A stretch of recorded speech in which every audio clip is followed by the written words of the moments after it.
you'll begin to feel the presence of your guide.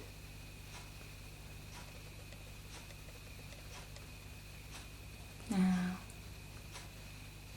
I want you to become conscious of them.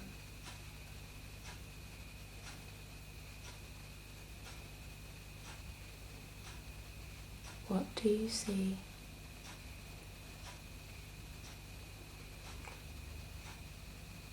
See that man, this double-breasted pinstripe suit, sort of slicked hair, sort of suit's quite baggy, sort of type of suit you'd see in the 1920s or 30s.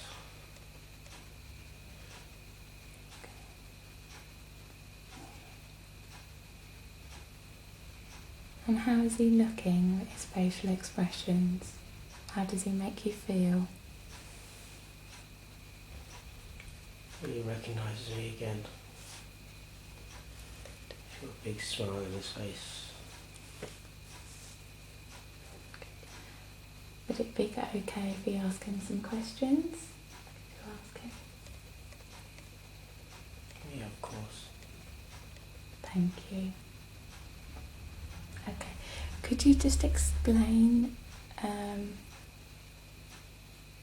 who you are, or what you are, and how you help Paul?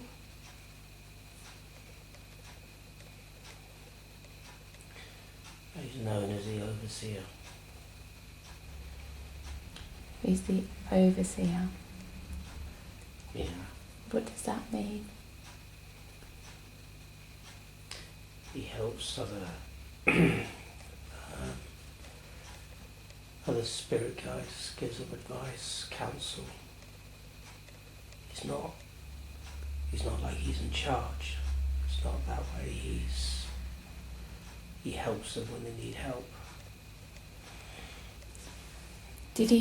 Was he once a guide? A long time ago. Very, very long time ago. He's been an overseer for a long time. So what types of issues would a guide come to him with? Oh, anything. Anything they are unsure of or need advice on, or counselling. It's not like he has all the answers. He may refer them to somebody else who's more equipped or with more information. He's there as a helper or a guide to other guides as such. Does he have help?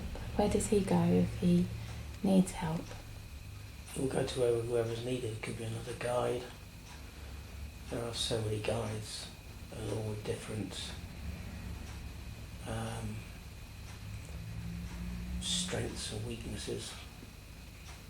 So he would easily go or recommend to somebody else to go to another guide. Okay.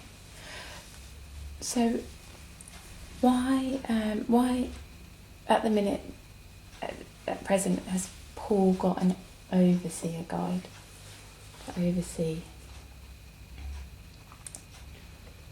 At this moment in time, it's because of the transitional phase. He needs somebody with more experience and a wider scope of experience. So you're saying Paul's going through a transitional stage at present? Well, he is, and so is the world. The world is starting to transform, starting to wake up, start to see the light. So what can Paul expect to happen over the next few weeks, months in his world?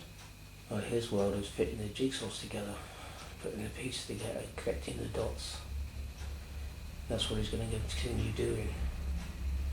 How fast it is or how slow it will be is unknown. it's up to him to do it himself.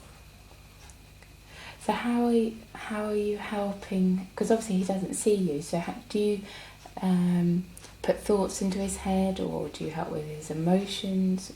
How do you actually help him? We help in all ways, but we give a little nudge in the right direction. We can't overtly influence. That takes away free will. But we can try and nudge people in the right direction, try and give them little pointers. But as I said, we can't directly interfere unless something specific has happened, which is very, very rare. So you can interfere sometimes then? Would you have to get permission? Would you have to go higher up for that? No, you know it. People have their own paths they're going down. Give you an example. If somebody was to die in a car accident they're not meant to die in, you may well hear of stories where people have been helped. People call them angels or whatever.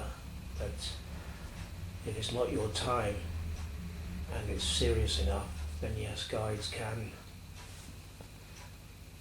interfere, if you want to use that word. Because as I said, we don't interfere, we just guide people. That's why we're known as guides. We're not here to order people, to tell them what to do. That takes away their free will and their independence. The word guide is used quite rightly. So you are guiding people even though some people are not even conscious that they have a guide? I think most people, if they search deep down, they know there's something out there. They can put their finger on it or not is a different matter. Even the most ardent non-believer will deep down inside them actually have a little bit saying, oh, well, there's something there. Even scientists whose brains are sort of going 2 and 2 equals 4, even they can have their beliefs outside of what they put out. So does one's beliefs affect how they communicate with their guides, how they see their guides? Because obviously some people have different religions and some,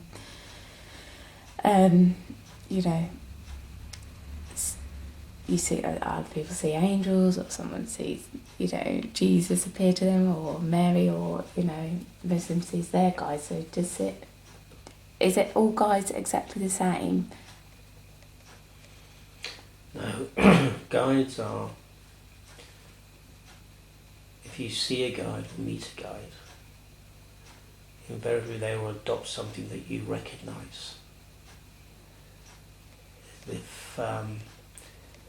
If you're a Catholic and you pray for miracles or something along those lines, your guide may appear as an angel or part of the Holy Trinity, for example.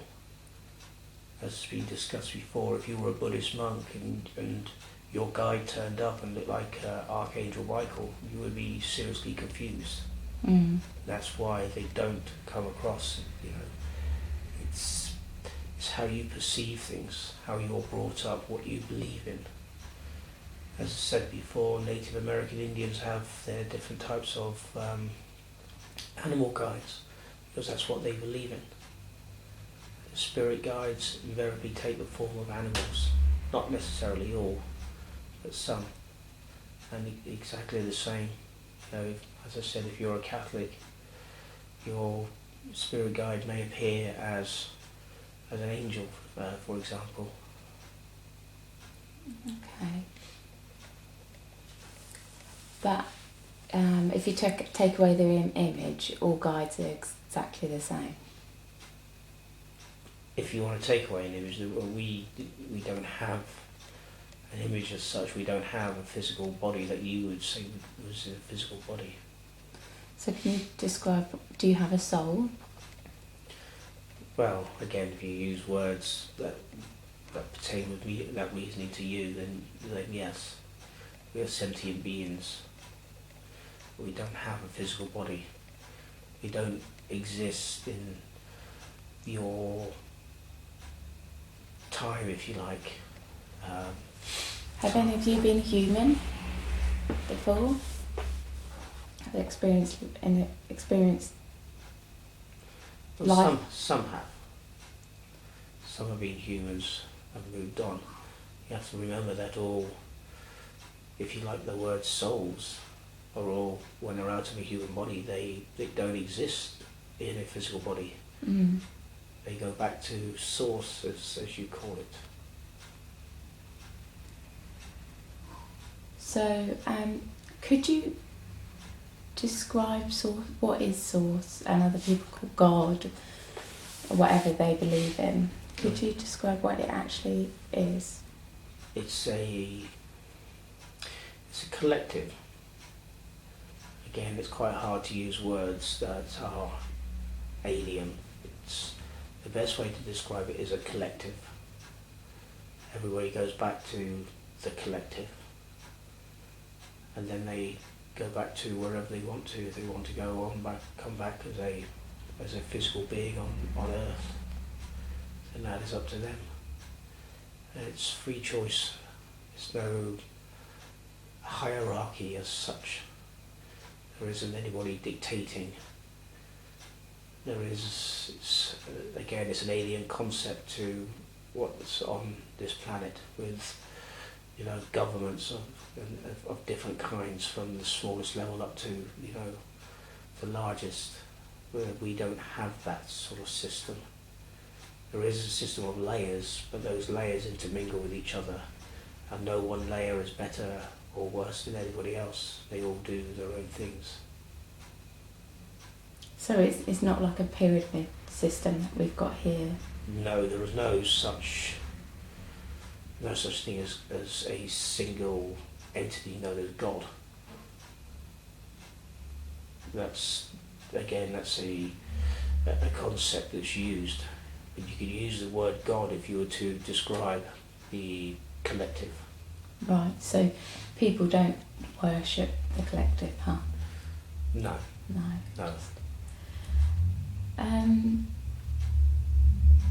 Why do people come to planet Earth?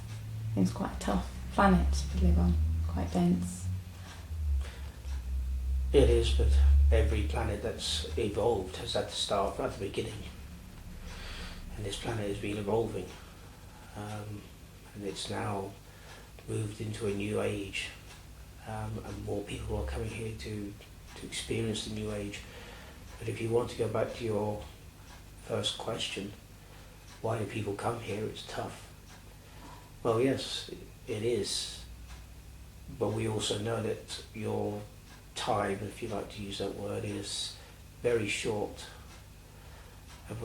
People come here to experience the 3D reality world, the simple pleasures of eating an orange or a strawberry or a steak.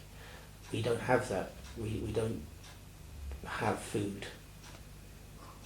And there is no sort of concept of eating using knives and forks.